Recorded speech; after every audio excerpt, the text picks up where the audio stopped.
làm phì kha lòng ngay chẳng phải là một trong những một tùy lên một tùy lâu có ticket kha nghe ticket kha cái tập bôi mua đi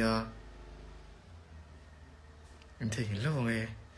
chẳng hay nghe nó xí in lâu có lâu bằng tỷ cần lâu cần đủ sọc chiều chú ticket tập bôi kha at lâu mình sẽ xong để khá cần xí mà in lấy thấy nghe tụi in cái sắm mũi kha nghe cái sắm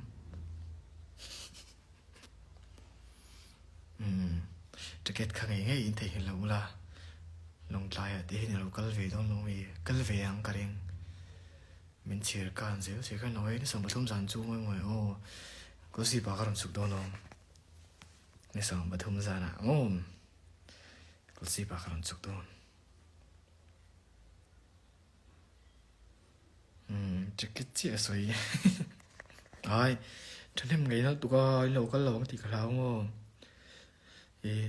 lâu có phép rồi không ai tắc in baru malam matang kan lo bye bye chẳng phải ở trên là ăn còn bây giờ concert về là concert tăng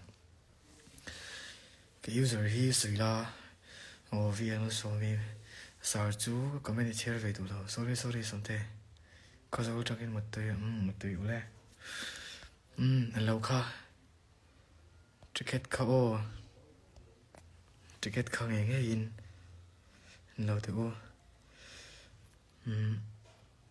thì đã đến thiểm lộ bon cái mà đi té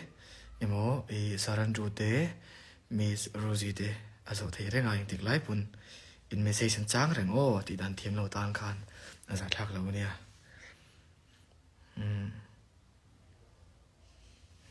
cái chi anh ấy cái rồi đi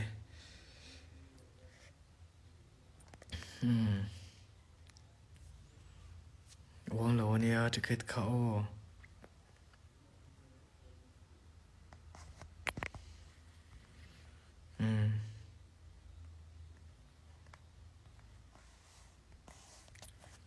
ticket khao nghe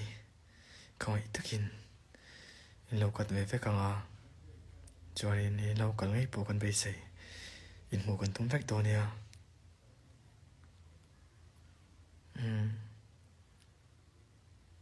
chào về được to